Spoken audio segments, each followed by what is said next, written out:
Are you a victim of domestic violence? Since 2013, From Ordinary to Extraordinary has helped over 3,000 women, and we want to continue to rebuild the community with one family at a time. Please make a donation or sign up for volunteer opportunities today at IamFote.org. No matter how you choose to get involved, know that every bit counts. From Ordinary to Extraordinary is a 501c3 nonprofit organization designed to empower women and girls that have experienced domestic violence.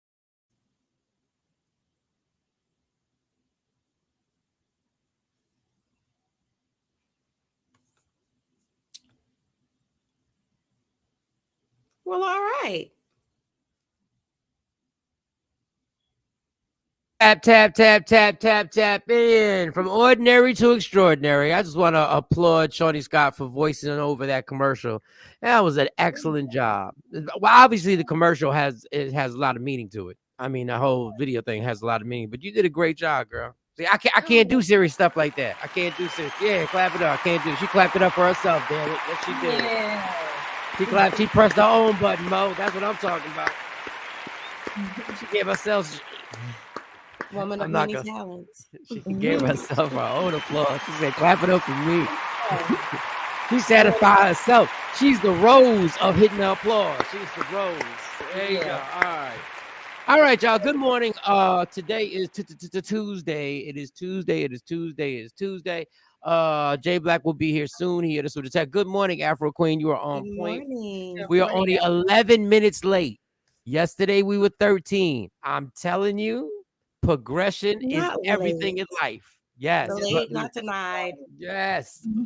Don Page, what up, big dog? Yes. I'm telling you that. The Bishop is here with us. Oh, good morning. Good morning. Shawnee and her Carly, she runs track. So Shawnee's a track. So we shaved 2 minutes off our time, Shawnee. 2 minutes off. Oh, okay. We're doing better. Doing better, improving every day. Nana, what's going on?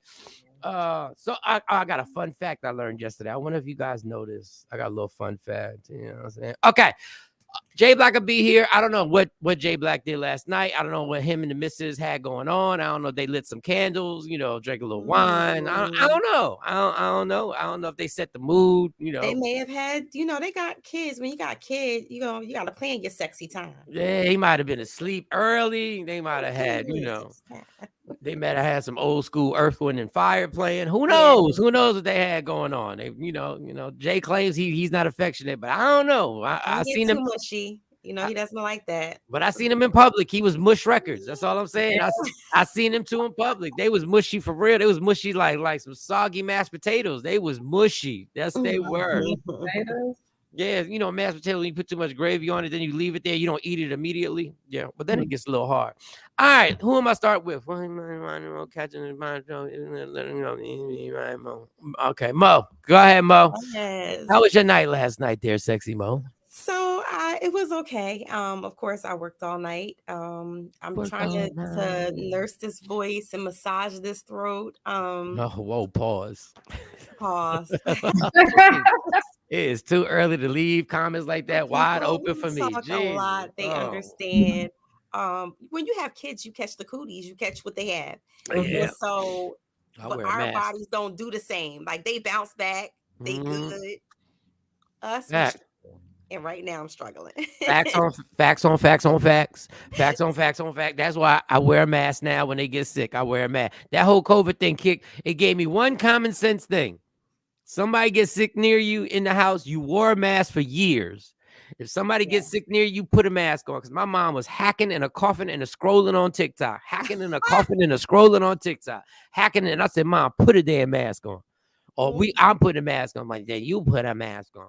Well, my son told me last night, he says, Mom, like you should really rest. I said, well, moms don't always get the rest, even though we're sick, we got to keep going and we got to do stuff. I said, who's going to do the things that you need to get done?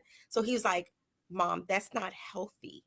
It's not healthy for you to keep going and working if you're sick. Yeah. I said, oh, it's I like. Followed by, can I have chicken fingers and broccoli for dinner?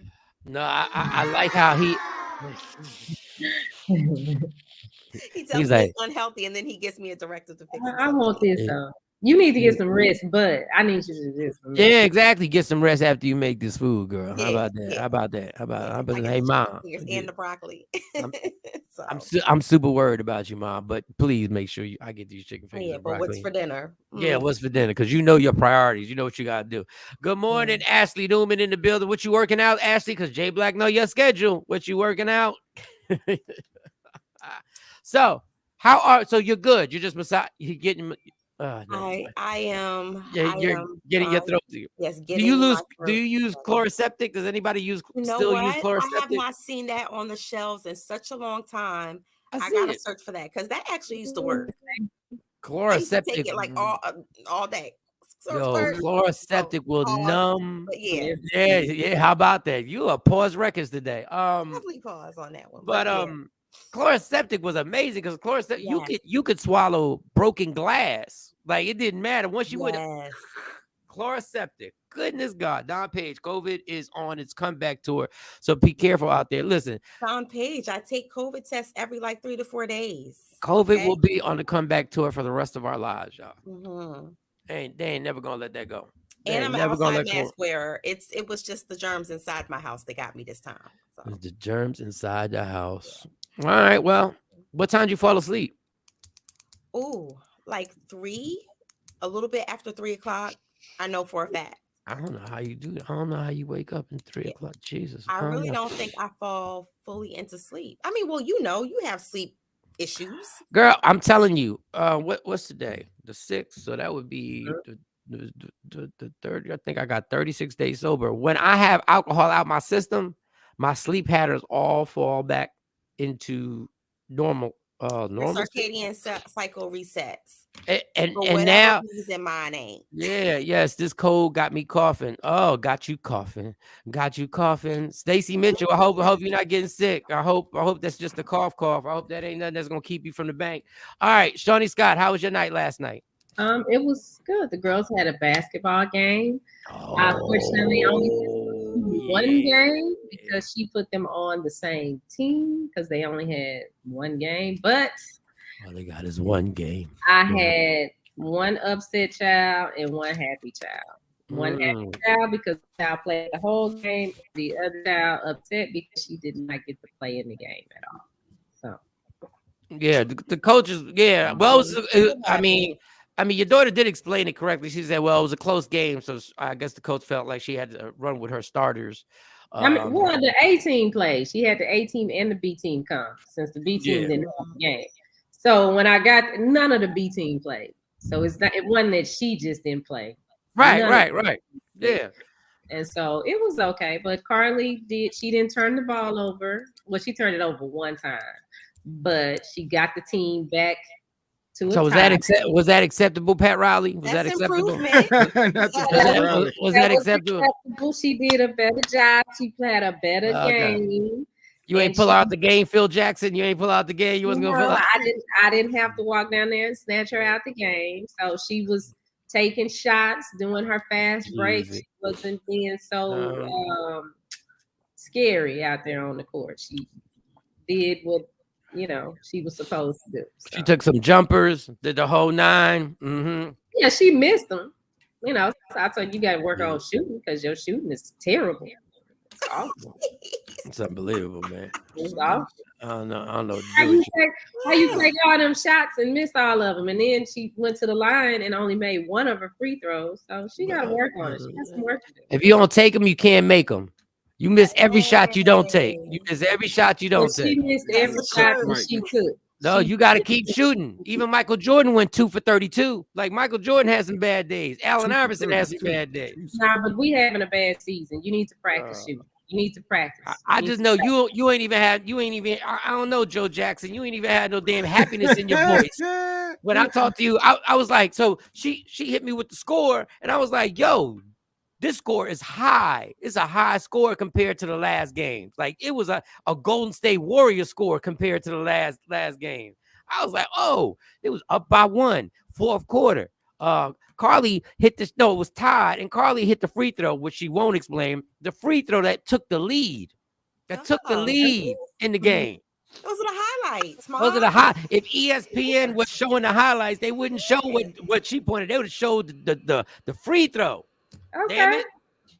Then I call her and I'm like, oh, she calls me. I'm like, I'm waiting for the score of the game. Like, what the first thing I want to, she's like, they won. Wait.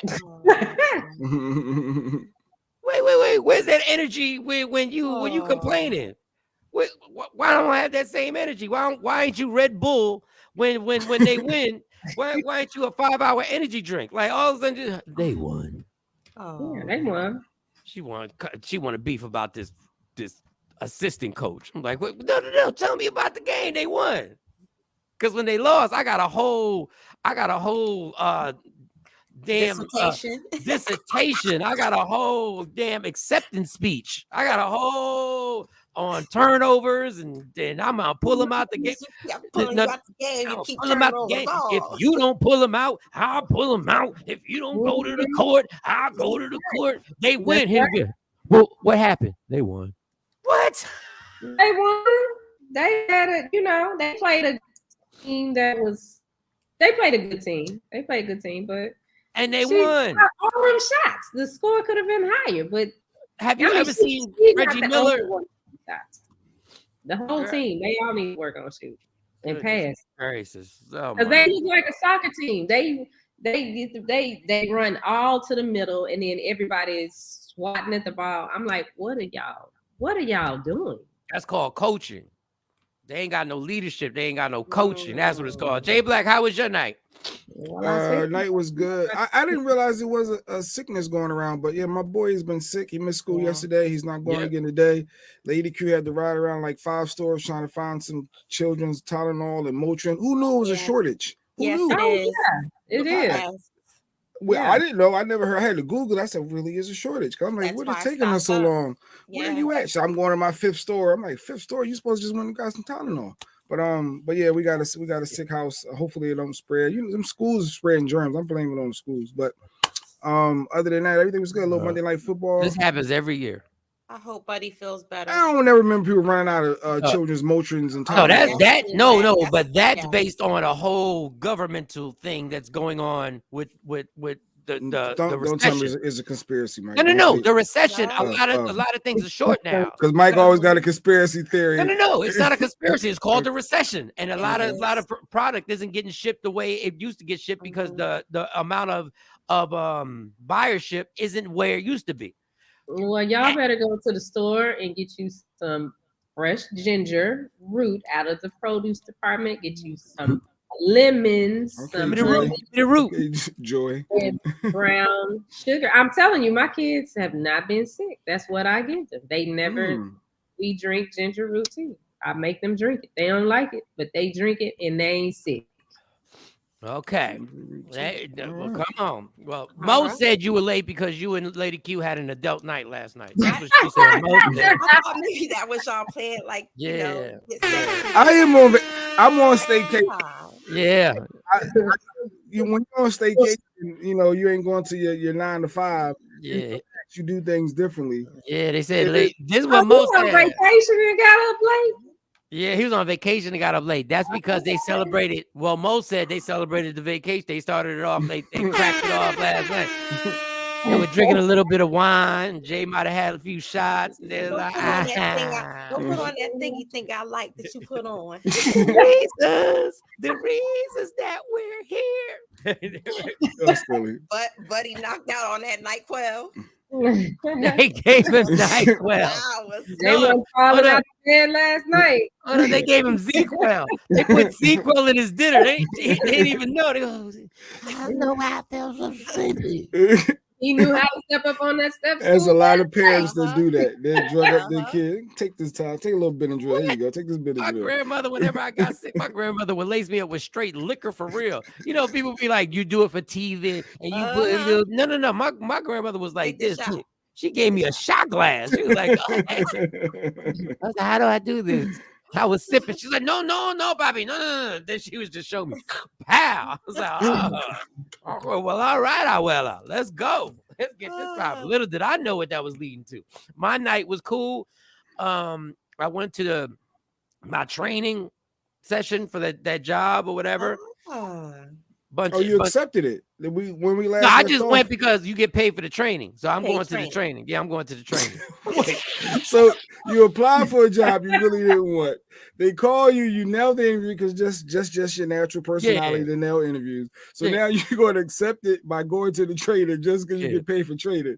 And then your first day at work, that's when you're gonna put your notice in? Like, what are you doing? I just ain't gonna show up. He ain't gonna show up. Typical blacks in Puerto Rico. Typical. That's what we do. But the funny thing is, like, the more we sit there, because they let you in on all the meetings and everything like that. Like, it's a good hustle. Like, I like their hustle. I like how they brainwash the young 20-year-olds, 25-year-olds, and everything. They're all gun ho and everything. Everybody's like all excited, like, come on, woohoo! Like, literally, one lady was like, woohoo! So I played along. I was like, yo, let's get, y'all can do better than that. So I was the one going, woohoo! I was all into it. I was like, we gonna play today. They was like, oh, wow, he's really there. I like your attitude. Yeah, I'm here, baby. Like me through training, because don't rely on me for this holiday season. Boy, you said we gonna make $1,200 a week. Then they did a group meeting and they had all the people from the different regions on the conference call. I was like, woohoo, yeah, let's go. I was like, wow. She said, how does it make you feel? I said, that is exciting to understand the potential that we have in this opportunity. What? All you got to do is push yourself. She was like, that's exactly right. Gassing it. That's exactly right. I said, I know it is, bitch. Hold up. Let me tell you how much this is when I really know. I actually enjoyed the meeting because I was just like, there was no pressure. They were like, oh, good. And when the guy, one young African-American, he came in, he was all smoothed out. He was good. He He knew how to lead everybody. I could tell that he had been doing this for a while. And he was like, look, we got a lot of new people in here. We just want to, if you can just say everybody, just introduce yourself, everybody, and give a fun fact, right? So fun fact was, I saw everybody doing the fun fact. They would come to me. I said, what's my fun fact going to be? I said, all right. So I said, fun fact, my name's Mike. I'm a stand-up comedian, started with Kevin Hart and so and so and so. And as you can see, the comedy thing is a little slow right now. And that's why I'm here. Next. I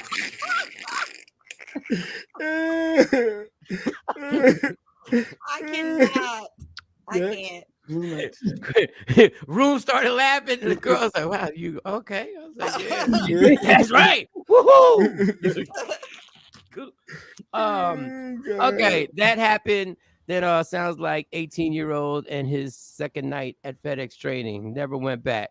Then FedEx training, that's a tough job, but tell him to go back because it's a good little look over there at FedEx. It is a good look. What else happened? Tony, basketball game. I watched the football game. Tom Brady broke their hearts at the end. I don't know. I knew it was going to happen, and I didn't think that was going to happen. I knew that was going to happen. Back with 3 seconds on the clock, hit the game with a touchdown. So I knew that was going to happen. Was the guy dropped the pass that Andy Dalton put on him perfectly, and he got hit, and they gave the ball back to Thomas? It's over, and I'll die for this too. In my day voice. I'll die for this. There was something else, but okay. Fun fact, y'all. Fun fact. Do you know One More Time, Baby, Baby, Britney Spears' first hit song? Mm-hmm. Baby, one more time. Do you know who was supposed to record that song first?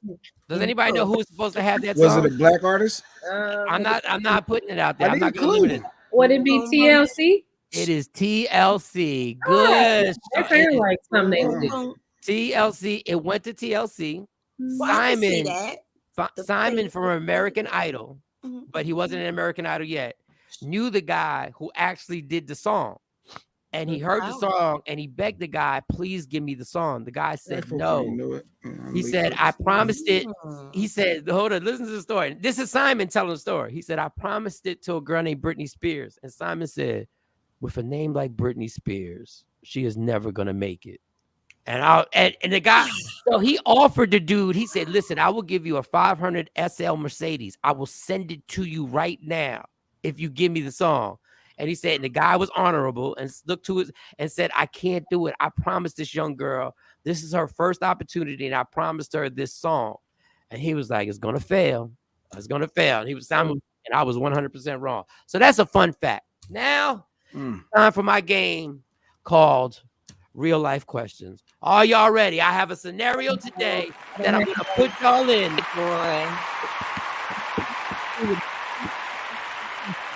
Oh, wait a minute. Say it again. A game I called Real Life Questions. All right. Questions. And scenarios. And questions. Mm-hmm. And scenarios. Real life questions. Scenario. Whitney hit came from Dolly. Yeah, that was Dolly's song. Yeah. And Dolly didn't know about. Dolly knew they had given them the song, but didn't know they had liked it or recorded it. And she found out while she was driving in the car when Whitney sang it. Mm-hmm. And she's still making money off that. That's why Dolly's so effing rich. Yeah. I think we're gonna play the game. We don't need the intro. I can go right into it. You don't have the intro. Yeah, go into it. I don't have the intro. You played it yesterday. You just told her don't worry about it, dude. No, but she said she don't have it. I'm like, I hope you didn't delete it. All right, the millionaire. No, I don't have it in here. Okay. All right. Don't get mad at me. All right, listen. We talked about Deion Sanders yesterday, right? Yes, we did. And then I told you Deion Sanders left Jackson State. He got a total contract of like between $25 and $27 million, 5 years, whatever. And then I said, somebody said, well, if K104 offered me money, $5 million, whatever, I'd leave. And I said, if I'm making $500,000 here, I wouldn't leave. So I said, let me create an entire scenario, because now the thing was that Deion Sanders, a lot of people are saying, because they're going back and forth on TikTok and all that good stuff, they're saying, well, another reason why was because his staff got paid a significantly larger amount of money. So I said, let me create a scenario and see what my teammates would do. Okay. So this is the deal. The scenario is this. Right now, Media Room 360 is in a good place, right? This is the scenario is in a very good place. I'm making $500,000 a year. Each of you are making $100,000 a year. So everybody's doing pretty good. Right now, the only reason I put myself as more because I gotta be Deion. Like I gotta be Deion. Okay, so don't side-eye me, Mo. He was 100 and he got 5. I'm just saying because they were saying Deion was getting $300,000 or whatever, or $400,000. The rumors are crazy. First it was $700,000, then it was $500,000. It gets lower by the day. Like it gets before you know it, we're gonna find out Deion was getting paid hourly by the time they get done. Like, it's $15 an hour and no health care. Okay, so $500,000 me, $100,000 each of y'all. Mm-hmm. A radio station comes to us and offers us a 5-year deal. I get $5 million for 5 years. Y'all get $1 million apiece for 5 years. But after that contract, this show no longer belongs to us if they don't re-sign us. It don't belong to us. It don't belong to Media Room 360. And it's a 2-year non-compete, which means we can't even be in the market for 2 years. Oof. In the market, though. In the market? In the market. But remember, we don't own the show, so there is no Takeover Legends. We'll have to go to Michael Shawn, Sexy Mo, Jay Black, and Shawnee Scott. Good morning. Well, I'm about to go too far because I'm like, how they gonna own the show? So they buying the show? They buying the show. They buying the whole kit and caboodle. They buying it. They buying it in order to put us on all over the country. There is no morning show that's going to be on more stations than us. Boom. They're buying. Okay, let me be clear. They're buying Michael Shawn and the Takeover Legends. That's the name they're buying. Okay. Yep. That's it. Shawn, you with me? I think we're on the same page. Yeah, they buying I think we're on the same page. And the Takeover Legends. Now, I don't know if you want your name on it. They buying your name, but I'm not going. I said I'm not going to go. You're not going. I'm not taking the $5 million. That was my thing, but we got to take a vote because it's only fair. It's only fair. It's $1 million for 5 years. So, and where we at right now with Media Rooms. No. Girl,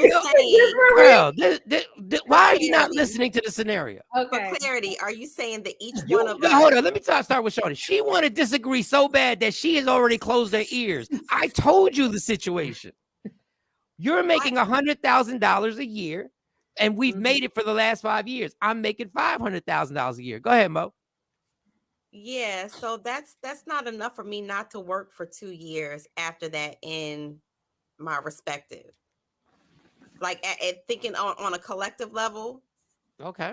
Because each one of us have areas in our life that we can make some extra money and hustle for 2 years. But $100,000 a year for me to sell myself out for 2 is not enough money. What are you talking about for 2? Well, you gonna make $5 million. Because no. Mike's making $5 million. We're only making 500 over the No. course. Y'all do not listen. That's not what. Listen, y'all making $1 million. Y'all making $1 million a year. Oh, y'all was started at 100,000 a year. Now y'all gonna make $1 million a year for 5 years. Okay. Ooh, man, I almost hope this doesn't happen. Wait, 1 mil for the entire 5. Jesus. Let me start this again. Media Room 360 is doing well. Yeah. At that moment, I'm making $500,000 a year, and you three are making $100,000 a year. You three individually. Y'all not splitting 100,000. Each one of y'all are making 100,000. The station comes and says they're going to put us on across the country in more cities than any other morning show. I'm going to make $5 million a year. You three are going to each separately make $1 million a year for 5 years. But after the year is done, if they don't re-up us, they got the show. We get booted. If they don't re-up us. 1 year's done or after the 5 years? After 5 years. The contract. Okay. So that's $5 million that you're making that you have access to. In addition to if you hustle, because you know your 5 years is going to come to an end, hustle and make some side street money. I'm stacking for 2 years. After that, I should be in a place where I should be in a good ass place to where it don't matter if I'm not on air for 2 years. But we don't own it. We can't go back to Media Room 360 and be Michael Shawn and the Takeover Legends. But once we sign on the dotted line, that is gone. That's gone. I think it's harder. I think it would be harder for you because you're selling your name. Oh, I wouldn't do it. Yeah, I think that would be a more difficult situation. I don't think we'll have deeper conversations. Because we're not selling our names. It's Michael Shawn and the Takeover Legends. You could always be Michael Shawn and something else. Yeah. But you can't, if they take your name, then you know what I mean, like that's your identity. Are you taking the deal? That's all y'all. That's all we need. Is are you taking the deal? Me personally? No, you unpersonally. As a takeover, you non-personally. Wait.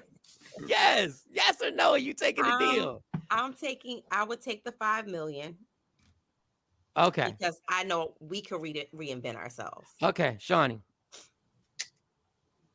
I would take the deal because 361. Your name. No, they ain't touching Media Room. Well, that was the original one. That's the original one. I should have just stayed with that. I should have just stayed with that. You got to sell Media Room. That's what I was going to do. Well, but go ahead. We'll stick with that. They buying Michael Shawn and the Takeover Legends. They're buying that name. And so my understanding, there's a non-compete. So now we syndicated, but Michael Shawn and the Takeover Legends can't be heard. Or we can't use Michael Shawn and Takeover Legends. So it could be the Michael Shawn show and you own your own show. I mean, it's ways around it. There's so many loopholes. Are you taking the deal? Are you taking the deal? I can't give my explanation. My you gotta get to allegedly. Like we gotta get to. I'm just saying. I'm like Mo. I would, if my base salary is $1 million. I know I'm gonna have the talent fees. I know I'm gonna have appearances. So I'm gonna make more than $1 million a year. I'd take it, and then if they say we're not gonna sign, take the deal, Anime. And yeah, I'm gonna take the deal, Anime, and then just change the name of the show. Jay Black. Ding, ding, ding, ding, ding. Shiny's onto it.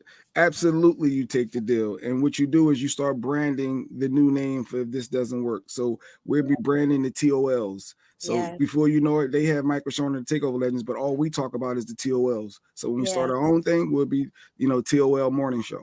So therefore, it's already established for my audience and our base. You take the bread, you run with it, and you build off that. So if the 2 years does happen, you're still good. You're making more than you would have made anyway, and you're open to a bigger platform. Now remember when we do this, since y'all such smarty pants, remember when you do this, we're taking the morning show off of Media Room 360 for 5 years. So the flagship show of Media Room 360 is now taken off for 5 years.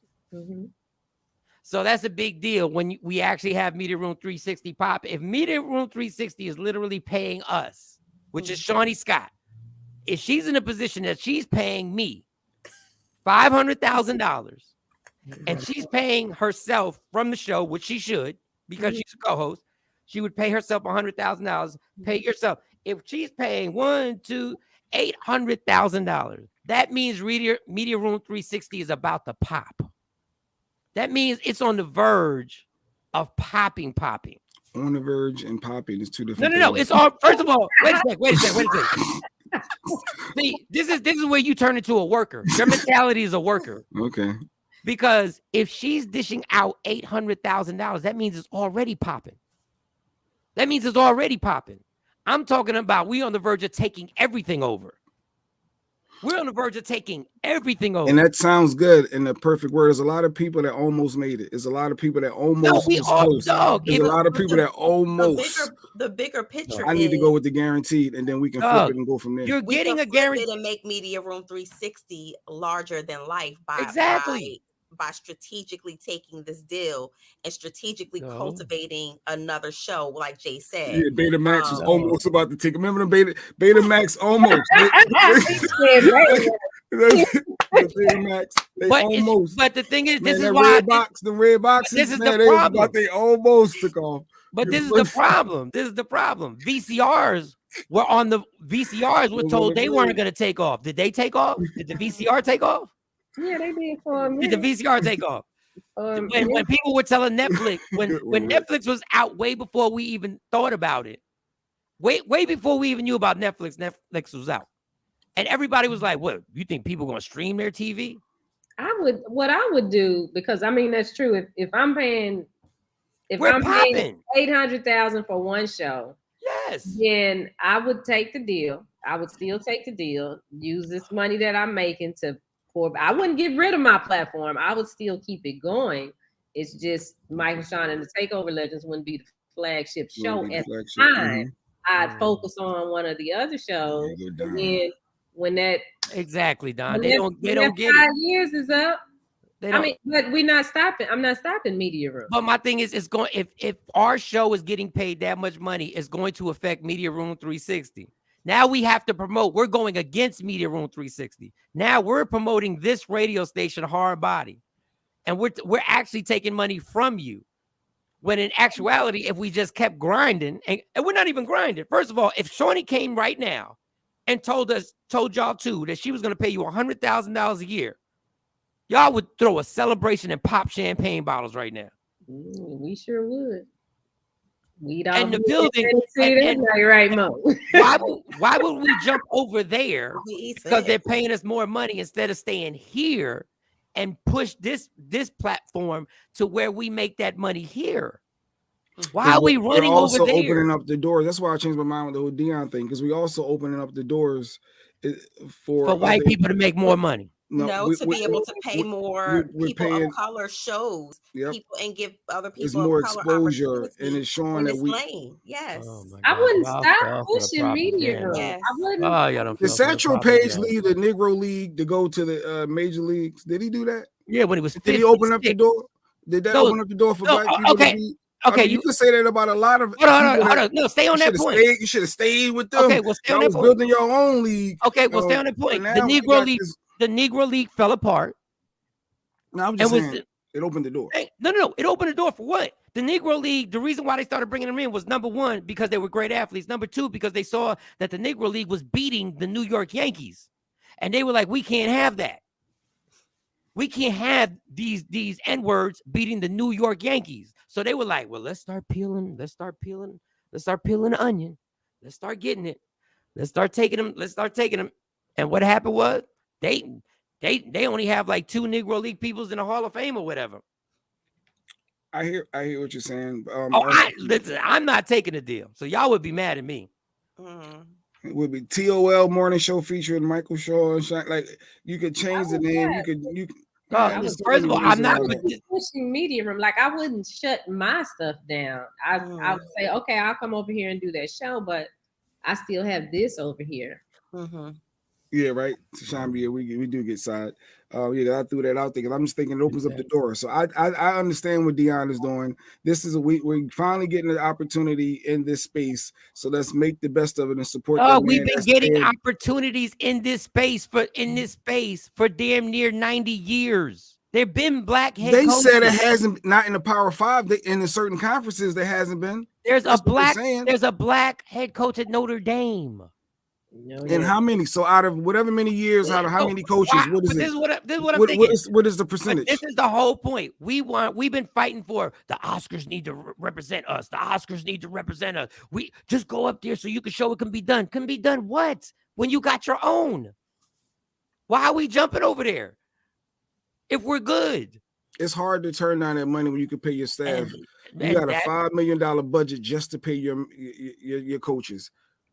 $5 million. Well, you were only making $300,000 as the head coach. So they was, I don't remember what their salaries was, but they was well under what maybe they was at 75,000, something like that a year. But now he has a $5 million budget.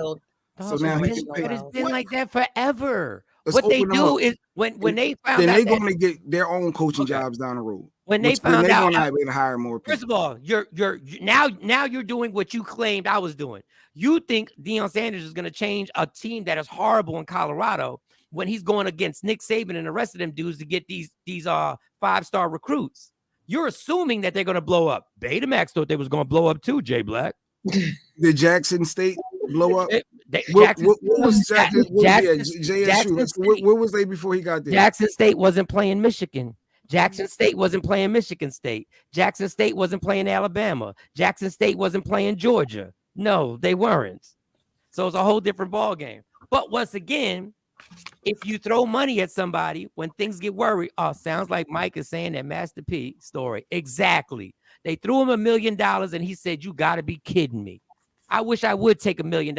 If you're offering me $1 million, that means you should be paying me a whole hell of a lot more. Thank you, Afro Queen. Thank you, Afro Queen. Thank you. Well, all I know is I'm looking for a new crew. If you say no to that, I need a new squad. I'm out. I'm out. Well, your name ain't on it. That's why your name ain't on the show. It's just Takeover Legends. We just gotta find another brown-skinned dude. That's all we gotta do. I'm out. Right? I need a new team. This is ridiculous over here. I'm going solo. And that, my friends, is the Jay Black Show. Do you think Billionaire Boxer is going to be able to really buy a team like he's saying? Oh, you're talking about Floyd Mayweather. There's no, I don't know. I mean, he's going to have to get a team. He's going to have to get a team of people. Like, you just can't have one billionaire. There's no one soul, I don't think, other than Jerry Jones. Oh, no. And what's his name from the Patriots? So you can't be a sole owner. I just don't know how much money he's got. That is why Shawnee has been preaching. I know Shawnee's been preaching. We need our own. And once they offer her $500,000, she bounces. No, I didn't say I was bouncing. I said I would take the deal, but I'm going to keep building Media Room because this is not the only show on here. But you're selling the show. You're selling the show that is the anchor for Media Room 360. Like, I would never do this. Just like when I would never do that. Like, I want to compete against them. I don't want to join them. We control everything here. Once we get over there, then they're telling us what we can say and cannot say. On this show? No, when we get over there, when we leave. That's when they control it. On this show. That's what I'm that takes away from this show. Takeover Legends. That takes away from this show. Yes, that's what I'm concerned about. I'm concerned about them telling us what to do on our show, what we can say on our show. Mm-hmm. There's a bigger thing. Like, if we making that money, we can say exactly what we want to do. We get to say what we want to say, do what we want to do. Once we go over there, they're going to tell us about talk breaks. They're going to, all of a sudden, we got to follow what numbers they're running. All of a sudden, we're being judged. You need to change this. You need to change that. Mo, we didn't like how you did this. Shawnee, we didn't like how you did that. We got bosses. I wish I would give her $500,000 to go get told that I'm supposed to do this, that, and the other. And when the whole situation with Kanye West, we can only take one angle. You guys can't support Kanye West. We're not going to have a morning show on here saying Kanye West isn't crazy for saying what he said. So when Shawnee Scott brings up the great point that Will Smith complimented Hitler, that John F. Kennedy complimented Hitler, that y'all can't say that. Y'all going to shut that down because that's violating the contract. Yeah, that would be a problem for me. But you know what? It's time to for allegedly. Let's get this mother crawl. Yo, what's up? Baby, let's go. Allegedly. What? With Sexy Mo. Yeah. Powered by Media Room 360 TV. Okay.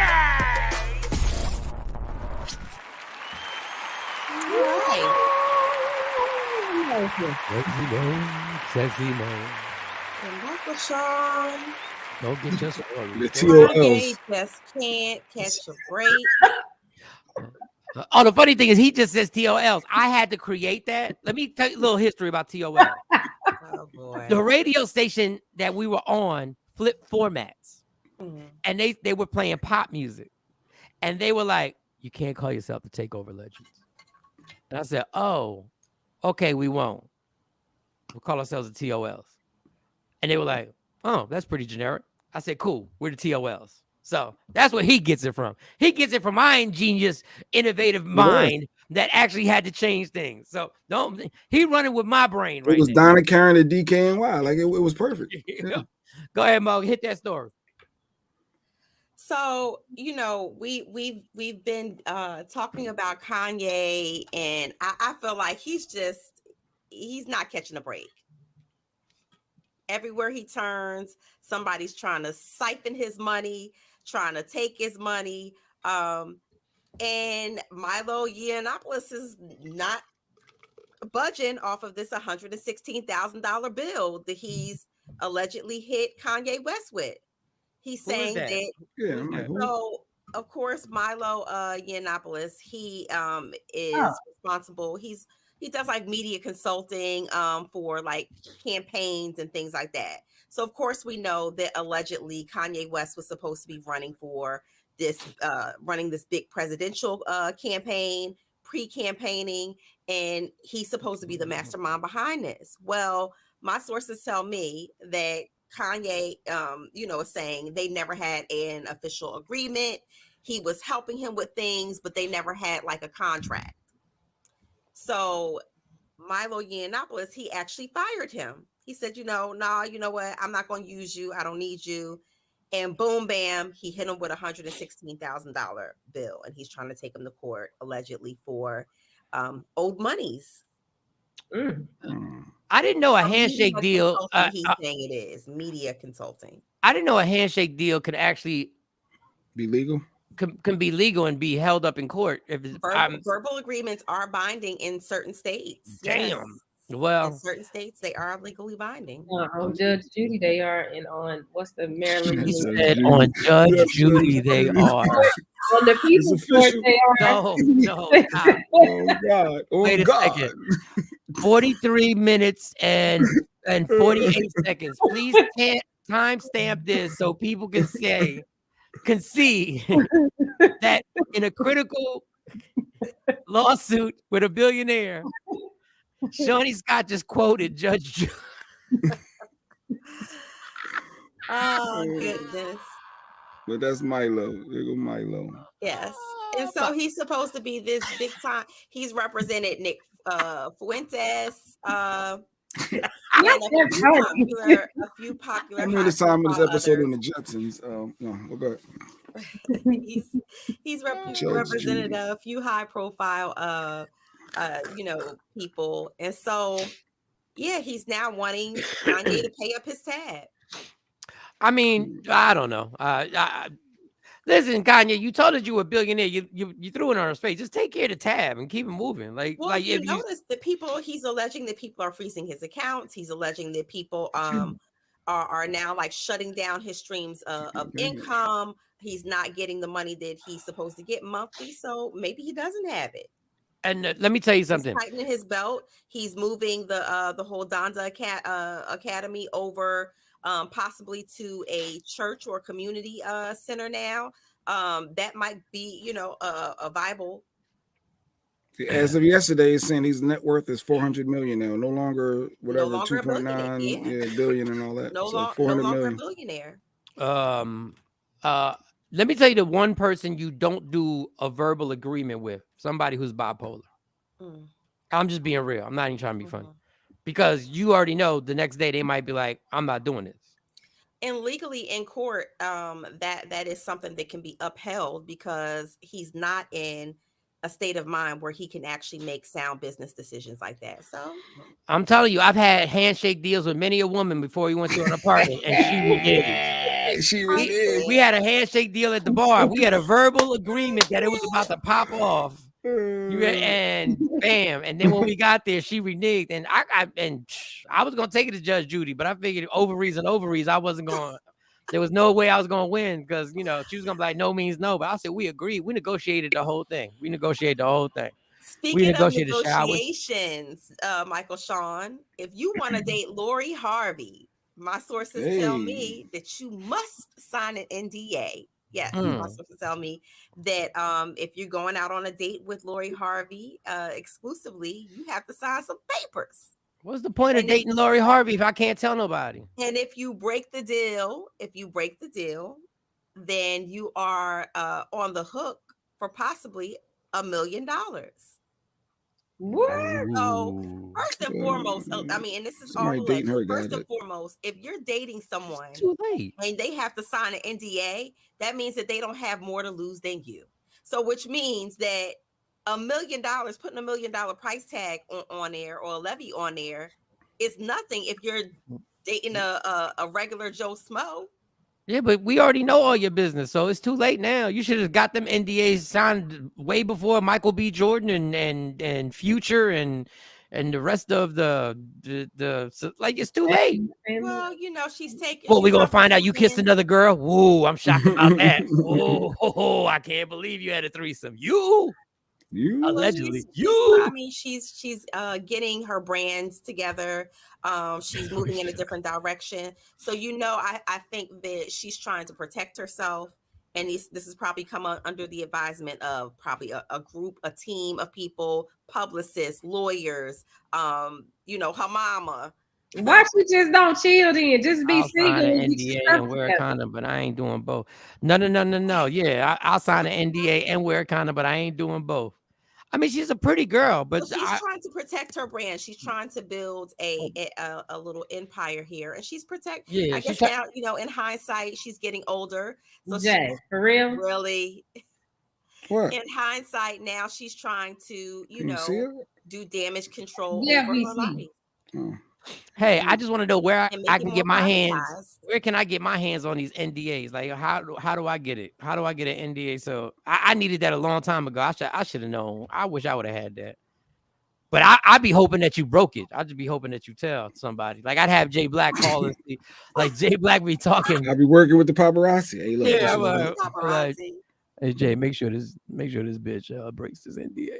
Oh, you know what? I'd probably have Mo or Shawnee do the work, because they would open up. She would open up to them, because all they'd have to say, you know, all it takes a black woman to start running her mouth about her man or whatever is say, yeah, I see what you're going through with Mike. Mike's really difficult.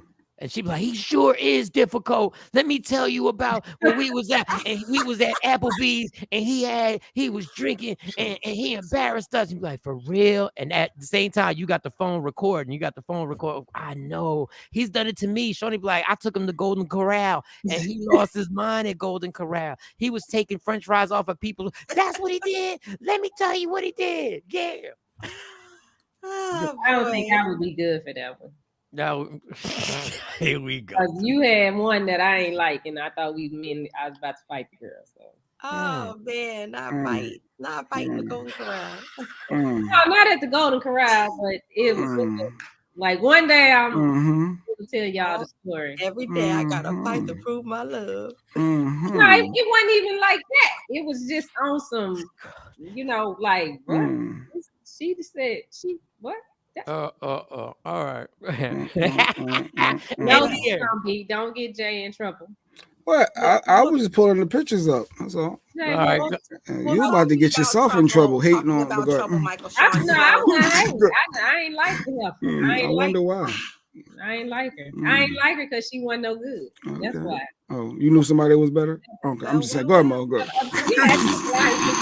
That's better. Yeah. Okay. Oh my God.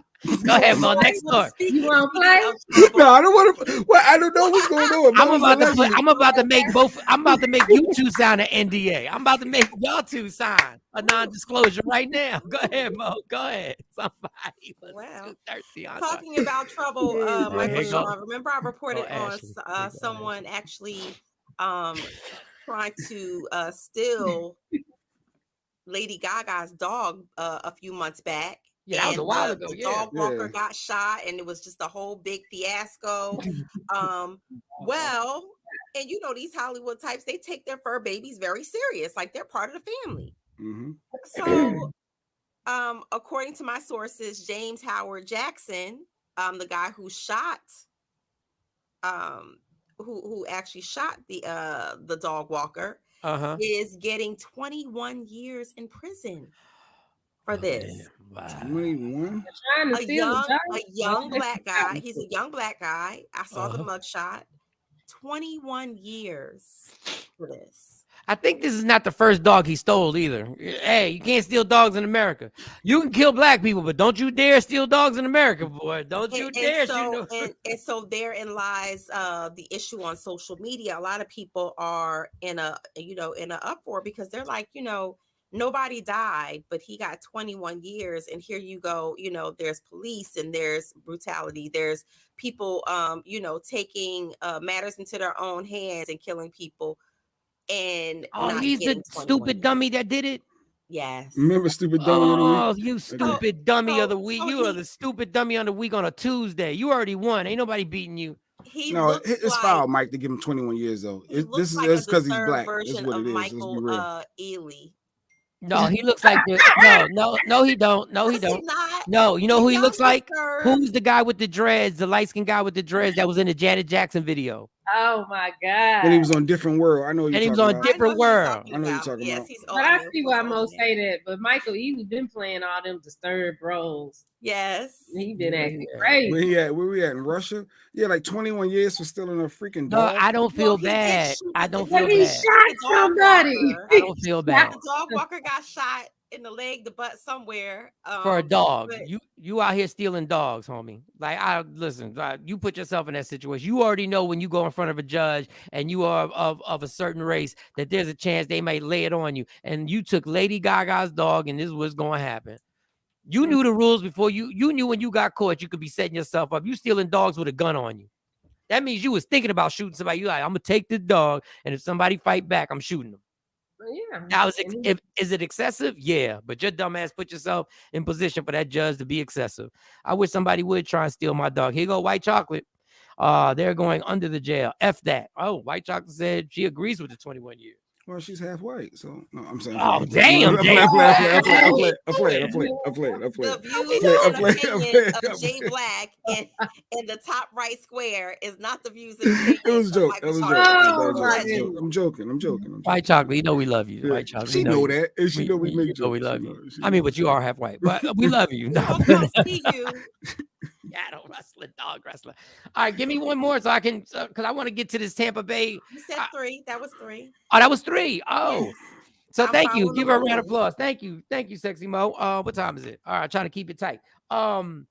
So I was disturbed because there are police officers who have done heinous things and don't get punished for them. Like heinous, like things that we are, all the way back to Rodney King and way before that. So in Tampa Bay, I keep saying Tampa Bay like I'm talking about Tom Brady. Yeah, well, it is called Tampa Bay. That's the name of the place, Tampa Bay. In Tampa, a police chief was riding in a golf cart and was cruising around with no license plate. It's a golf cart. It's night. Do you want to play the video? You want me to say? You want to play the video? Go ahead, play the video. Good evening. How you doing? Good. I'm Deputy Jacoby, the Sheriff's Office. Stopped you because you driving a tag or unregistered vehicle with no tag on it on the roadway. Yeah, we went to the club. It was closed, so we went over and picked up some. Is your camera on? It is. I'm the police chief in Tampa. Oh, how you doing? I'm doing good. Okay. I'm hoping that you'll just let us go tonight. Oh, okay. Yeah, I'll say you. Now that you say you look familiar, so. Yeah, I'm sure I do. Okay. So, all right, folks. Well, have a good night. Staying over here in East Lake Woodlands? We live in East Lake Woodlands. Yes. Okay. All right. Well, it's nice to meet you. So, I'm Deputy Jacoby. Okay. Same here, my friend. All right. Take care of yourself. All right. Sorry Take care. to bother you. All right. No worries. No worries. Like I say, we have a lot of problem with the golf carting around here. You know, everybody comes out. No, we don't normally come out. We but never the club come was out. closed, We so we never, stopped to never. the Greek place to get some food. Gotcha. Okay. All right. All right. Then we'll take care. And it was nice meeting you. All right. Oh. All right. You ever need anything, call me. Okay. Serious. All right. Appreciate that. Thank you. Yes, ma'am. You're welcome. Thank you for your service. Thank you for yours. Thank you. So, take care. All right. Take care. Thank you. Have a good night. Oh, I get it. Hold up. Come on. Okay, no. Now I get it. No. Come on. Oh, that's the first time you saw that? Okay, good. Yeah, good. I didn't see the whole thing. Now I get it. You can't literally, knowing that the police officer's camera is on, Same time. Mm-hmm. give him a card and say, if you ever need anything, call me. Like, you Maybe can't she's do testing that. his integrity. She is the police chief. Maybe she's testing his integrity. She No. did ask. No, she's proving her integrity. Now I get it. She sounded a Now little I get it. inebriated, though. No, he was drinking and driving that golf cart. Like And she was understand. drunk too. Inebriated. They Yeah. were both drunk. So they didn't get tested for nothing. They didn't. Yeah, I'm sorry, sweetie. At first, I thought it was just an innocent look, man. We just do a little something, but her boldness of saying, "Is your camera on?" Like when he said yes, I would think she would wait. She would have shut down.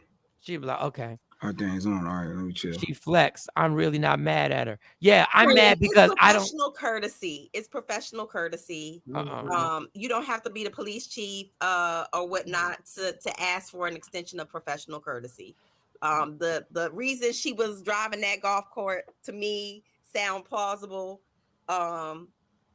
She was bringing on. But they have rules. Inebriated. They have rules for the golf carts there, and they were not following the rules. If I would have been driving the golf cart, I would have got a ticket and everything else. No, you'd have went to jail because you're driving a golf cart under the influence. Because I'm sure they were both drinking, and if they would have gave him the breathalyzer, he would have been over the limit, and they would have taken his ass to jail. He would have caught a charge for driving an unregistered vehicle. Then he would have caught a DUI. Then he would have had to go to alcohol treatment, and then his license would have been suspended. Yeah, I know it. And then he would have had to pay for probation because you would have been on probation.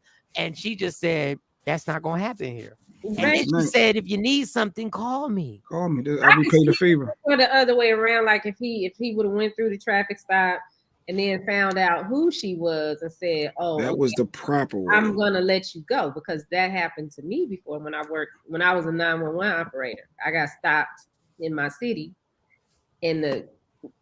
but I did show my ID though.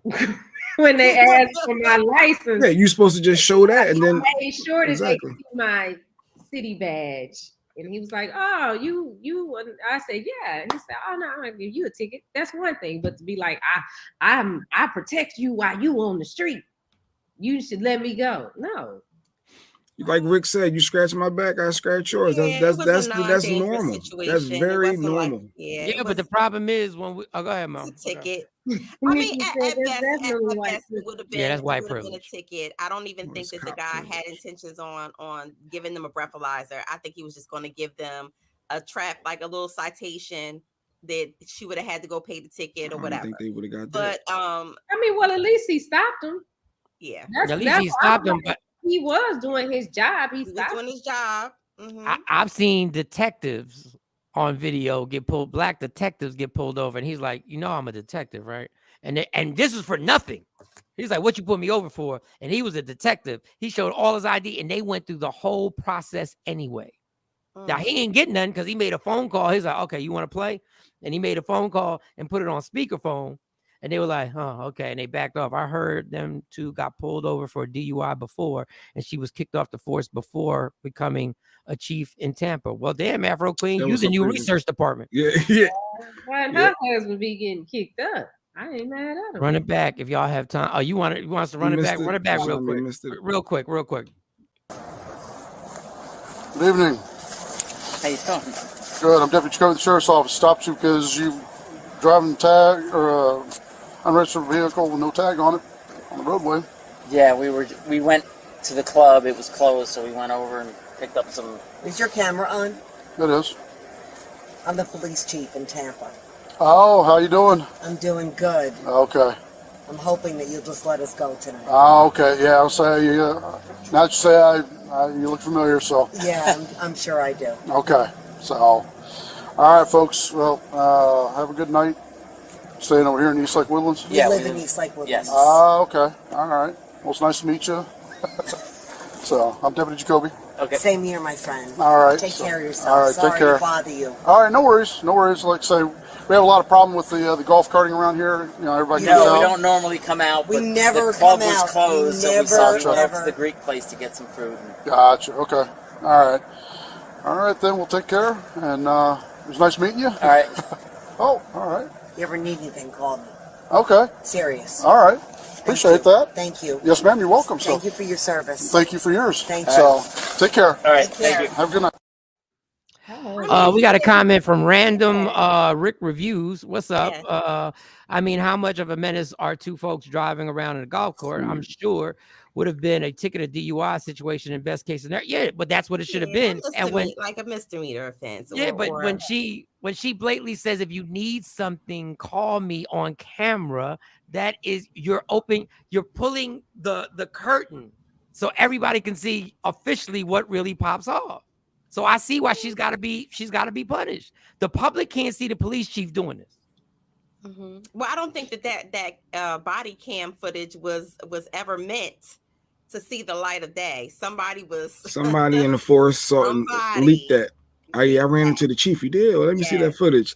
And somebody leaked that. Well, she was probably too drunk to actually follow up the footsteps and backtrack and be like, let me talk to you for a second. You know, we're gonna need that camera. And she was too drunk. Tashami's right. He said she asked outright, "I'm hoping that you'll let us go." She said, "I'm the police chief of Tampa, and I'm hoping that you let us go." I was hoping. No, she did everything wrong. Yeah, she did everything wrong. You can't tell somebody if you need something, call me, because what they're saying is you did me a favor. Now I'm gonna do you a favor. So when you get pulled over for a DUI or you get pulled over for something, he's gonna cash in the favor. Allegedly. Yeah, because she could have just got the ticket, the citation. She the chief of police. But he would have never gave it to her. What you think gonna happen when she get there? Would you think she's ever gonna happen? No, when she get to work, she gonna make a phone call list. What's happened? Y'all take care of it. Exactly. Like you can't be that blatant with your power. Somebody got a ticket for riding a horse. Why would you get a ticket for riding a horse? Well, Philly, they be riding horses down the street. In Philly. Oh, y'all can ride horses? Yeah. They do ride horses. They be in North Philly riding horses. Like they truly just, and there was a movie about it. There was a movie about it. Yeah, they ride horses. But so they put her on administrative leave, and then yesterday they announced that she resigned. So I think they forced her out. Obviously, they told her you need to quit. So she's no longer the chief. So it's opening. If there's somebody looking for a job, you want to be the chief of police, and you want to just don't ride a golf cart without any license plates. But they teach you when you got those badges, you're supposed to make sure that the cop sees the badge when you're giving him your ID, and then he's going to ask you those questions and use his discretion. And you're done. If she would have just showed, oh, here's my ID officer, had the badge showing with her name, he would have, boom, and then it would have been over with. She initiated, hey, your camera on? Hey, well, I'm the police chief. I hope you let me go. Like it was all her fault. I'm the police chief of Tampa. I'm hoping. And Black and Hispanic people don't think it always works when you slide it over. Don't think it always works. Well, it worked for me every time. Yeah, if you got coke in the trunk, it ain't. Oh, now that part. It ain't gonna work. And they don't have to. And they don't have to.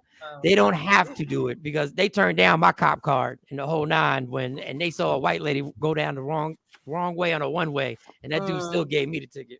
And I was like, good old Mount. Man, I pull my wallet. I be just like this. I'm like, hold on, let me get my ID out. I'm making sure they see that badge. It all it is a family member one, you know, but it works. And she's the chief, so hers is the real legit, you know. And the problem with that basis right there just shows you how crooked the police department really is. Because you could literally commit a crime, a traffic violation, and get away with it because you know somebody. That's a problem. Yeah. That whole basis on what goes on is a problem. That means, once again, if you know somebody or you're in a certain situation, you can get away with stuff that the average person can't. Professional they give professional courtesy and extend it to family and friends if you have like one of those PBA cards or something like that. But it has to be within reason. So meaning, you know, oh, I forgot to turn my signal light on, or I forgot to signal this way, and I'm sorry, I was rushing, or I'm going 5 miles, something like that. But if it's something big, they can't use that card. So that's the Tampa Police Chief. Yeah, she's resigned. So like Jay said, if you go on Indeed and see if you can apply. Yeah, you can apply. Or put your thing on LinkedIn. Yeah, there's a job opening. So if you got some experience in law enforcement and you are willing to relocate outside your state, hey, Tampa seems like a nice place to go.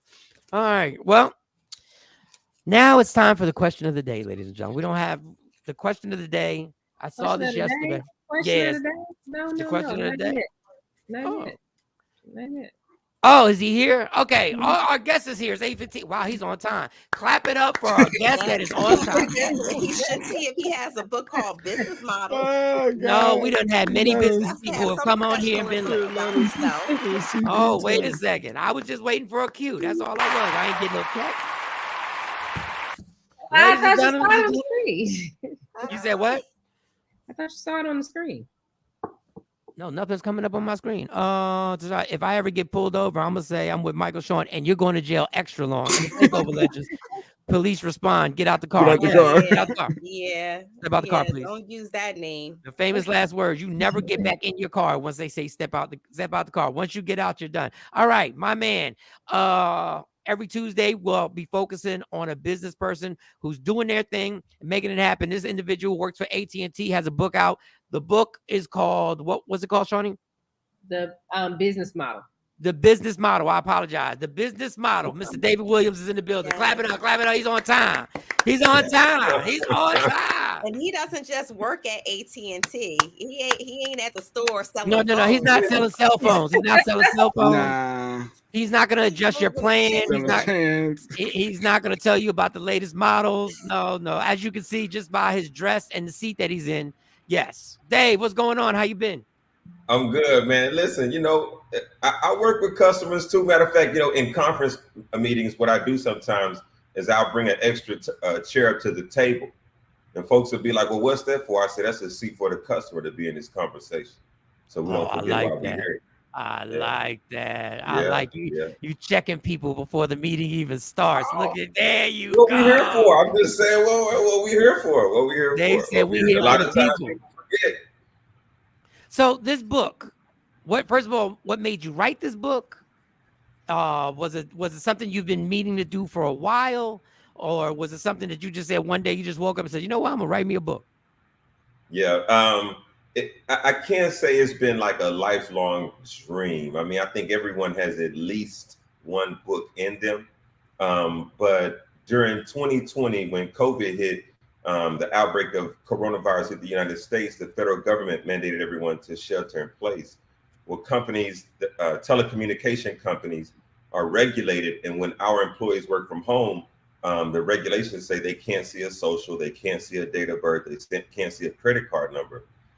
Well, if you can't see that information, you can't take a payment, you can't make a sale. You want to put a company out of business, stop taking payments, stop making sales, right? And so I figured out an invention that we deployed in like 5 weeks. It only would have been like 6 months. And we were able to enable 40,000 people to work from home safely, do their jobs. 40,000 people talk to about 1 million people a day. You can imagine how many people needed to get connected at that time in our country. And so I won this Black Engineer of the Year award. And once I did, I started doing a lot of things in the community that started to get some wind of it. And so I just said, look, I need to encapsulate all this because I am a child from South Dallas who went through some things that a lot of us have all been through. Dollar out of 15 cents, make ends meet, all those kinds of things that we've learned in our lives. And the education, the training I've received in corporate America has been great, but it's that grit.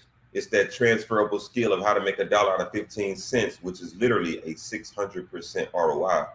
That's what enables me to go do the things that I do and drive the culture I drive in my organization. And so I feel like it was important to encapsulate that in the book so others could digest it. And it's a pretty quick read. You know, it's done pretty well. On Amazon, we went #1 in 8 categories, bestseller. So I'm really excited about it. It's been good, man. So now for NAACP Impact Award, so we'll see. Oh, okay. Well, congratulations. The covers it's giving Black excellence. The cover's definitely giving Black educated excellence. I love it. Yeah. You won the Engineer of the Year. How many people, when you're in these meetings, because you talked about these meetings that you sit in, how many people look like you when you're in these meetings? How many people are you the lone wolf that has to represent an entire? Because you know when there's not a lot of us in a room, it feels like you have to represent an entire race of people every time you're in a meeting. And we do. So first, let me just say, you know, I got to give a shout out to my sisters. They have been representing, holding each other. You know what I'm saying? They got the Wakanda Forever down. They are really empowering each other, and I'm extremely happy about that. A lot of times, I'm the only Black guy in the room. Yeah, there's other people of color, but African American male. Right. A lot of times I'm the one, but I don't like to be the only one. And so there's a little something with that. Sometimes when folks are ascending through corporate America, they have to go through a certain amount of rigor, school, homework, training, blah, blah, blah. And so they're not hanging out in the hood with everybody else. So they're not considered one of the cool kids. But when they go to work, they still have dark skin. So they're not always invited into the upper echelon or the inner room, right? And so they become the only person in the room. And over time, unfortunately, some of us want to be the only person of color in the room. And then that's when the bad stuff starts happening and the glass ceiling is tinted for us. Wow. That is interesting. The rest of us back. That is and you know what the problem is, Mike? It's like, hey, you know what? I'm the first one that made it this high in the company. I'm this, I'm that. But the truth of the matter is, are we talking notoriety or legacy? Because legacy does not live on unless it lives past your lifetime. I have to help somebody get to my level or beyond. Otherwise, whatever I did just died with me. Well, that's an excellent statement. I can't. Yeah. Hit that horn. So you're in a position of power. Are you trying to be intentional with bringing more individuals that may look like you? Oh man, I feel like Pippen just passed one to Jordan. So I have one of the most diverse teams. What's funny is my team is mostly women, more than 50% women, densely people of color, folks from LGBTQ, veterans, people living with disabilities, Native Americans, almost every generation. So we're an extremely diverse team. I would say arguably way more diverse than most teams. And this year we won an IT Team of the Year award, Information Technology Team of the Year award. Most of these people don't have a traditional technology background. How is it that you didn't win the high school state championship, but you won the Olympics? Diversity. We know that our greatest strength is each other. And so some people on the team are PhDs, Neo in the Matrix, whiz kids. But even when they come up with a bright idea, they know they need to take it to someone else on the team because it's not as good as it's going to get. And so we work like a family. Okay, we get a lot of people. The business model is the book. Where do you get the business model at? How can they purchase it? Amazon. Oh, Amazon. Businessmodelbook.com. Yep. We have a lot of people who are starting businesses. We interview a lot of people who have, they're like, we're doing this and we're going to make this happen. And then we don't hear from them again, or they don't follow up. We say, hey, whenever you need the platform, just come on back. What are some of the key mistakes that we make when we're starting a business and we're trying to taking it to the next level, for lack of a better term? Sure. So there's probably two sides to that. So to answer your question directly, I think a lot of times what we miss is every business or every job, its core reason of existence is to solve a problem. Have you figured out what problem you or your business is solving? Is it that the community needs swaggier t-shirts? Maybe you have seriously, maybe you got the dope t-shirt that's gonna be the vibe right now. And you catch the essence. Maybe that's your thing. Maybe you do hair, maybe you do nails, maybe you do real estate, maybe you help with business loans. Whatever that thing is, you got to figure out what is the need, what's the gap that I'm filling, and with what demographic, who is my audience, who is my target. So I think that's, for me, when I talk to folks, that's the first two things, is because folks usually it'll say, well, I have a business and it's for everybody. Well, maybe everybody has some relativity to it, but it's targeted for maybe high school seniors or teenagers or folks in an older demographic, or what is it targeted for? Let's go after that. For maybe what you do is great, but maybe it should be targeted towards the funeral home industry, and that's where you're going to get your core revenue stream, and then the others would be ancillary. You got to go figure that thing out first, and you got to be willing to take a step in that direction. Now, I don't even know if you have the answer to this question, but I just noticed you've mentioned it twice. I asked you if you were just the only person in the room in the meetings, and you said, no, my sisters are in there. Then you said the team that was diversified, you said is majority women. Why do you feel there are not enough, or there's not enough supply of Black men who are in your industry? I think that a lot of it falls on Black men, just about all of it, honestly. If you ask me my opinion, I think there's two sides of it. One is our sisters. If we could just step back for a minute and be family for a second, okay? Okay. All right. So our sisters, man, look, they first figured out, being able to have community. They on the phone talking, hey girl, what's going on? What's going on with your day? This is what's going on in my world, your world, yada, yada, yada. They start to build community. Over time, they start to take that to the next level. They start having birthday parties. Oh, you see so-and-so birthday party was great. We threw a great party. It was wonderful, wonderful. Then they started going on vacations and hanging out together. Hey girl, it's all cool. We're going to have these great, amazing destinations. And then they say, you know what? At some point, we might as well start working together and just go ahead and go up this ladder together. Wow. Our brothers have yet to relate with each other that way. We don't bond that way. Our sisters, they've been talking. They got 15, 20 years of knowing how to interact with each other. Our brothers are still kind of clunky when it comes to meeting each other. Hey, what's up, bro? Can I get your phone number? It's a little weird. And so I don't think guys have figured that part out yet, so that the networking, the bond isn't there where we can bring ourselves up. That's one piece. I think the other side goes to,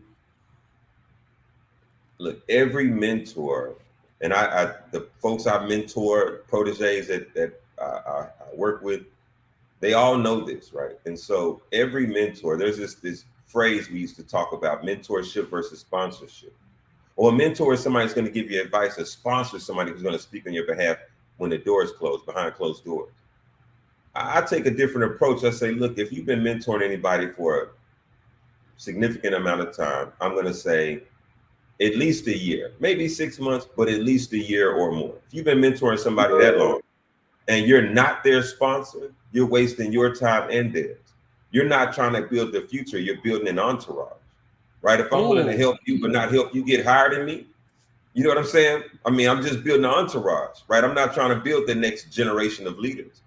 And so I think that's where we got to start doing better. We got to be willing to say, look, it's not about me getting the trophy. It's about how many people behind me. How many billionaires come from Hove's crib, right? It's how many billionaires, how many people behind me that I can help to move ahead of me. That's interesting, because I feel, and I'm gonna let you ask your question, Jay Black, because I did that with Jay Black. I was his mentor, and for years, and now he's doing better than me. And I've done my job. I raised him. Listen, Mike, it's not done till he buy you that Bentley, though. See, that's yeah. I'm just waiting on it. I'm just right, listen. He's done a good job. I'm proud of this man. I'm proud of him. I wanted your thoughts on this Deion Sanders. What side of the coin are you? Should he have left Jackson State? You agree with that, or was it no? He should have stayed there and built that and open up that door for us. All right, man. Now this is a loaded question because Deion Sanders is my favorite NFL player of all time. I'm talking Roger Staubach, Joe Montana, all of them. Deion is my guy. You know, anybody can shut down one side of the field after catching a helicopter, make a video about it, and still get the trophy. Like, good Lord. But look, I think Deion is on the next level, man. It's great to be able to be at, Black college, build it out, build that program out, bring the awareness, the attention. Wonderful. He's gone to Colorado to go do it again. What happens when he goes to the third college and the fourth college? Now we start to see him as somebody who's spreading this prime time philosophy of football across the entire league, right? Versus I'm just in one corner on one island doing it my way. That's cool, but I don't think Deion's chasing a Nick Saban kind of legacy. I think he's working to elevate, Black football, which is much larger than one college. Once again, the book, you can get it on Amazon, Business Model. I need y'all to support this. If you want to, first of all, you did a photo shoot, like you wasn't playing on this cover. Like whenever you put your hand inside your jacket. Number one, that means you've been working out because you don't do that when you got man boobs. You don't do that. That's like 6,000 push-ups right here. You like, yeah, son. Yeah. All right, we gotta wrap this up. But Amazon is the place to go for the book. Businessmodelbook.com. You can go there. Either way, support this. Get the tips that you need to actually start your business. I just want to say this quick because we got to make this real quick there. How hard is it? Because I don't know if you're single or not single. I don't want to get in your business. But before, let's say you're in a relationship. Before you were in a relationship, how hard was it being a successful man that has some money coming in?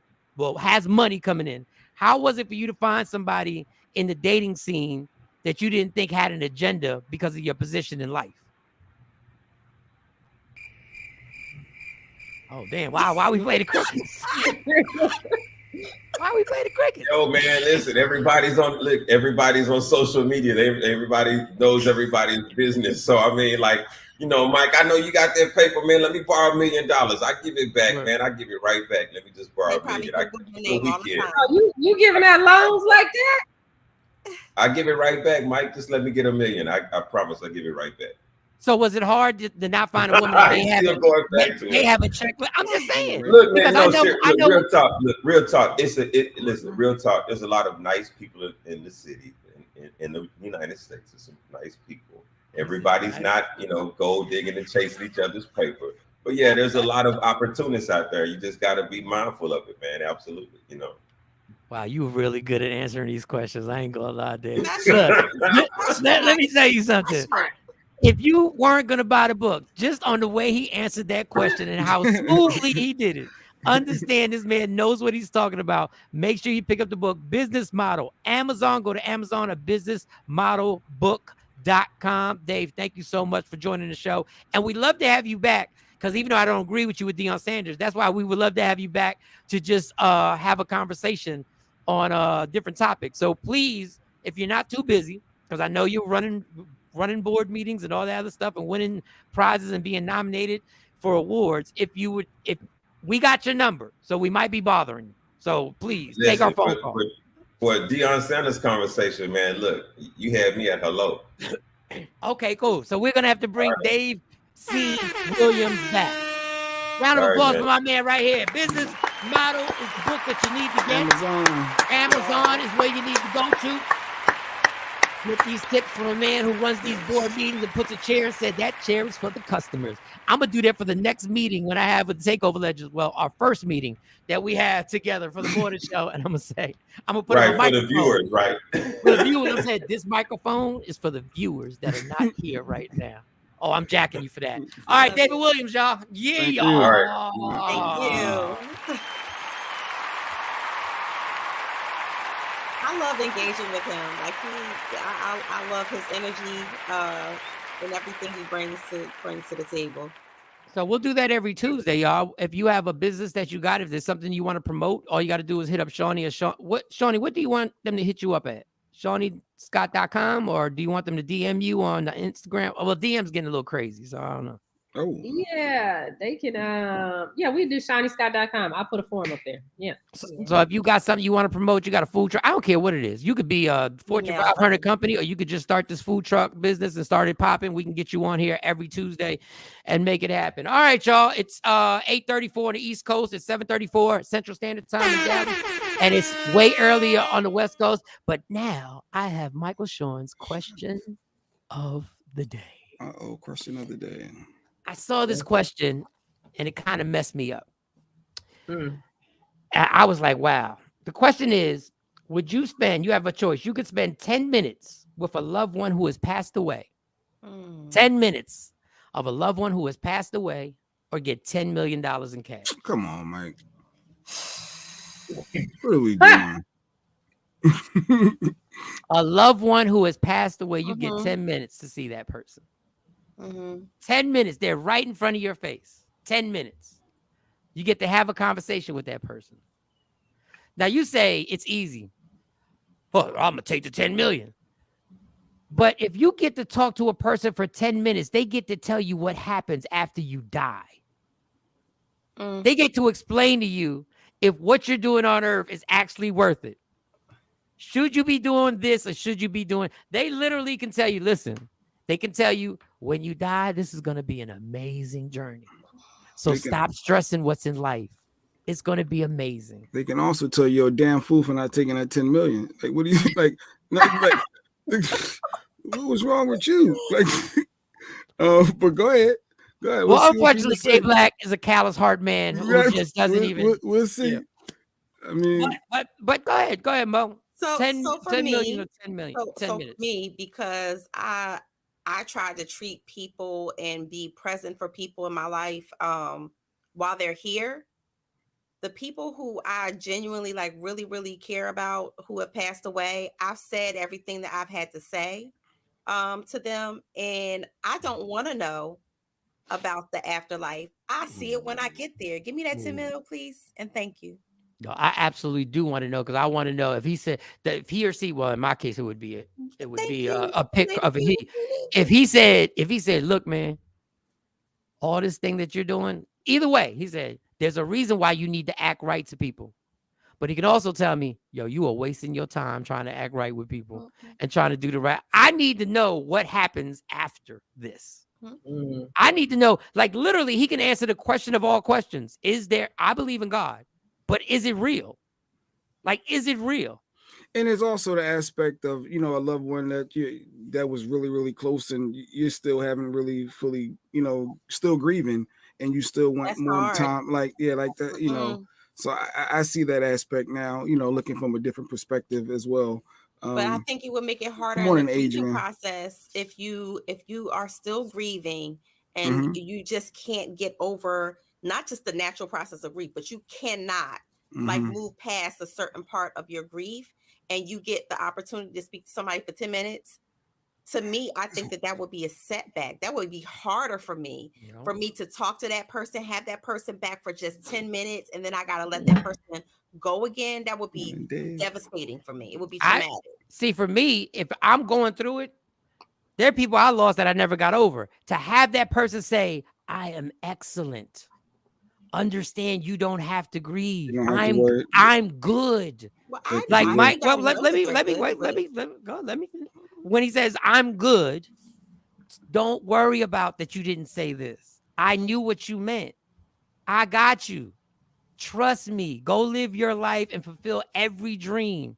That's the only thing I'm telling you. Fulfill every dream, because it's all good right now. I'm really at peace. When they said I was at peace, and they said everybody, we all assume that person is chilling, is true.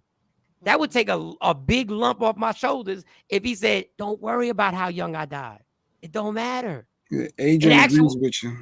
Yeah, she lost her mom, and and she's she's still, this is my niece. So it's it's a lot. So that 10 minutes, I could see that being, that could be worth 10 million. You know what I'm saying? That 10 minutes for in some people in some scenarios. It's hard to say no to $10 million though. I'm just it's priceless, but from an emotional place, again, like going through the process of grieving, you do have to come to some point where you have to reconcile with yourself and say, and I'm not saying your cousin's situation, but just in general, you got to reconcile with yourself that if you have a higher belief system, that person is good.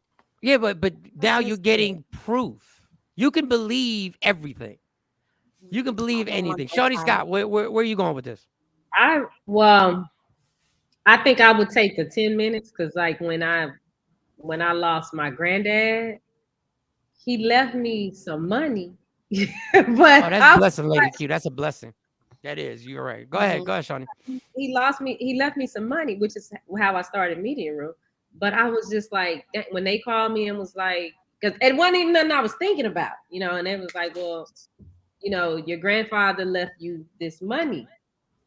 And I was like, well, damn, but you not here for me to ask how to do, what to do with it. Because this was the person that told me how to do this, how to do that. So I had the money. I sat on the money for a long time before I did this because I didn't know what to do. I was like, this is a lot of money. What do I do? You're not here. You can't. And so if I can have 10 minutes with my grandfather, I'd take it because he's going to tell me how to get 10 million. And the other thing I get to ask is everybody else up there. Like, are they there with you? Like, is so-and-so there? Is so-and-so there? Have you, like, I got 10 minutes. The first 8 minutes are going to be me asking questions and joking with him. And then the last 2 is I'm just going to hug him till the 2 minutes is over. Like, I don't think, like, for me, 10 million can't buy enough. I'll take the money and contact Dexter. That is hilarious. For those who don't know who Dexter is our medium, our psychic. Dex, what they say? Right. Let me give him a couple of dollars and tell me what's going on. Yeah. Oh, then I can even, if I got time, I might even throw a question about Dex. He really know what he's talking about? Does he really know what he's talking about? Dexter has been spot on with everything that I've ever asked him. Richard said, we know Dion would take that money. Take it over, Dion. Prime time taking it. Oh, like the Chilla did in Black Panther. Yeah. There you go back to your ancestors and be like, yo, what am I doing? Like, what am I doing wrong? Is there something you need to tell me? You might get the gift that you never. So I would have to think about it. I think I'd have to take that 10 minutes. My grandmother died last year, and I miss her terribly. But I think I know for a fact, and I said this to her, there is nothing left unsaid. I know you are good. And as much as I deeply miss her and my heart aches daily for her, I don't want to have that feeling back of losing her again. Because that 10 minutes, although it would be a blessing, I would love to have 10 minutes, but after, I'm thinking from the emotional impact after, I wouldn't be the same again. See, I would be crush me emotionally. I'm about to say, message to Lady Q and all my family. Take the money. I will be angry at you. Angry. I will be pissed if you didn't take that money. Well, it depends on how. And I don't want to sound tragic here. I don't want to sound dark. But it depends on what happened that led to you passing. I'm gone. My philosophy is I'm gone. You build with what you need to build on moving forward. That 10 million will last you more than no, take the money from my perspective. Let's just say somebody, I'm just putting this out there because this is dark. Let's just say you were killed by somebody and they never found the killer. And they wanted closure, and I could tell them to. And I'm like, who did it? You know what I would say? Where's the evidence? Ain't nobody gonna believe that in a court of law where I had 10 minutes with him and he told me this. I get to know me. That person might be next to me. That person might still be around me. That person still might be putting my life in danger. I see what you're saying. Man, it's hard. 10 million. And if he says if you want evidence, you ask the person, well, how am I going to prove this? He said, all you got to do is go so and so, and you'll find all the evidence you need, and you get and it could go down. So it all depends on how the closure for your peace of mind and knows all. I get what you're saying. Yeah. I'm gonna have my own closure with that bread. I can't. I just can't. I can't. 10 million. Where's the money? For 10 minutes. Where's the money? That's tough. But I guess I'm not faced with it. But man. For me, the ability to go back to my mom and ask the questions that she would want to know, and then be able to go back to her and be like, this is what he said. She would be so freaking excited out her mind. She would probably be like, why can't I go? I'm like, well, they ain't offer you the deal. So I'm when you get your 10 million off it, you can take it up with. They ain't offer you the 10 deal. million. We're gonna say Lady Q's gonna make 10 million next year. So what's the shirt in the back? Shirt in the back. It's you know what? I think I got a picture here. Make it even easier for me. Thank you very much. WokeUpInspired.com. WokeUpInspired.com. So the shirt behind me says, I'm not a Grinch. I just have boundaries. So she got her branding mixed in with the holiday season. So it's like a combination. I don't think this has anything to do with me. Mike is going to try to spin this to make it seem like I'm not a Grinch. I have boundaries. All right, ladies and gentlemen, we play a game when we highlight these shirts. You can go to WokeUpInspired.com. The holiday season, obviously, you can see they got holiday season influence shirts in there. You can customize it yourself. So, Mo, do you think this shirt, I am not a Grinch, I just have boundaries, is directed at Jay Black or inspired by Jay Black? I would say today it's fully inspired by Jay Black. Oh, fully inspired. I am not a Grinch just because I speak my mind. I am not a Grinch. Fully inspired. All right, Shawnee Scott, is this shirt directed at Jay Black or is it inspired by Jay Black? I would say it's neither. I just think she got creative and came up with something on her own.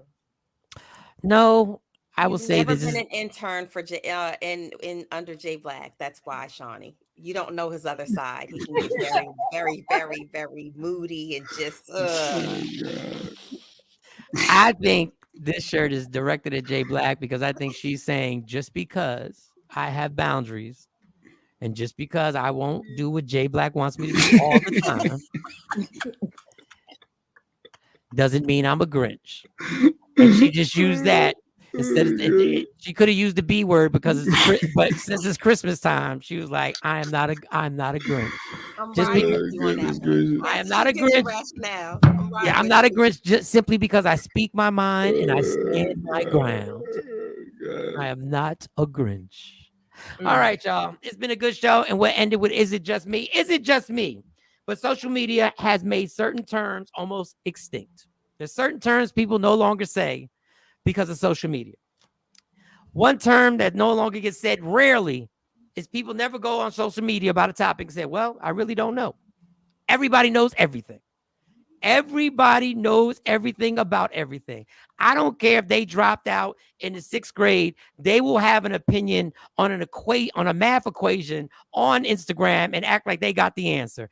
Everybody claims to know everything about a relationship, even though they've been divorced 12 times. Everybody claims to know on how to raise a child, except all your kids are in a foster home. Everybody claims to know everything. Women claim to know how to improve themselves, and they in a Section 8, no disrespect to Section 8, with a dude laying up there playing PlayStation. But you claim to know how you can find empowerment for other women. Men sit there and tell men how they need to be with women, and in actuality, you got a restraining order against you as we speak. But you know everything. Another term that isn't used, rarely used on Instagram, unless you get caught doing something. Unless you get caught doing something. You never hear somebody go on Instagram and say, I was wrong. If somebody has an opinion, they will ride that opinion till the wheels fall off. And if the wheels fall off, they will buy 4 new ones and keep going. You may have an opinion on Kanye West and it may turn out wrong, but you're not getting back up there and saying you're wrong. You're never going to say you're wrong because Instagram has made it that it's impossible for somebody to be honest, to say they're wrong. Once again, unless they got caught cheating, smashing the wrong person, or getting somebody else pregnant outside, which is still cheating. The last one, the last term that is no longer used, well, rarely used. And this is the one that I love. It ain't none of my business. Nobody says it ain't none of my business on social media, TikTok or Instagram. It's always our business. We think everything's our business. It could be a relationship of people we don't even know, and we got views and opinions on everything. Nobody ever says, ain't none of my business. Ain't none of my business. When Solange beat up Jay-Z in the elevator, like, what you think about that? Nobody said, ain't none of my business. I don't know what's going on over there. Ain't none. When Will Smith, and I'm putting myself in there, when Will Smith smacked Chris Rock, ain't nobody say, that ain't none of my business. I don't really know. I don't know if it was the haircut. I don't know if it was some beef behind the scenes. Nobody says it ain't none of my business. The world will run so smoothly if people started saying it ain't none of my business, but maybe it's just me. Ladies and gentlemen, this has been another edition of Michael Shawn and the Takeover Legends. Jay Black, Shawnee Scott, Sexy. Can I get a round of applause? Can I get the clap? Can I? Jeez. I feel like Carly after a basketball game. Yeah. I couldn't get a clap. It was all right, but you missed a couple of layups and a couple of free throws. Well, I don't have enough time. He threw this whole new thing, so I wasn't prepared. Okay. As he said, my curls is popping. It just caught my eye. Thank you very much. I've worked hard on these curls. These curls are long in development. Yes, they are. All right, y'all. Tomorrow is Green Light Wednesdays, where we green light people to do whatever they want, and we're gonna green light you on something. We'll figure that out tonight. Sexy Mo, Shawnee Scott, Jay Black. Don't forget, Lady Jade will be on the show Thursday morning. Lady Jade, my former co-worker and co-host for she was at K104 for like over 20 years and she left.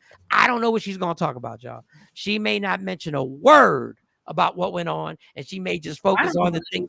How you had on the show and you don't know what she's talking about? I don't know what she's talking about. When y'all decided that she was going to be on the show.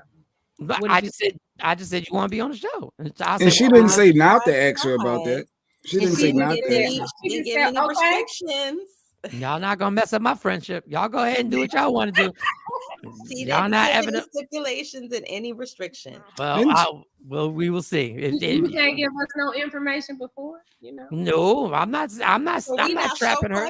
Let me do some research on Lady J. Let me do some research. Lady J does a lot of work with the community. She's got a lot of things going on. She's got a business that she's popping. We don't need to talk. What happened between her and Didi? I have no idea. We may find out. We may not. Y'all not gonna mess my relationship up with that girl. All right, y'all. Love me for who I am, not who you want me to be, because I can never be that. And understand there's only one thing in life that's guaranteed. It will end. So enjoy every minute, every second. You fight for everything in your life. Fight for your happiness, and never let anyone take it from you. Michael Shawn and the Takeover Legends. We'll see y'all tomorrow morning. Yeah.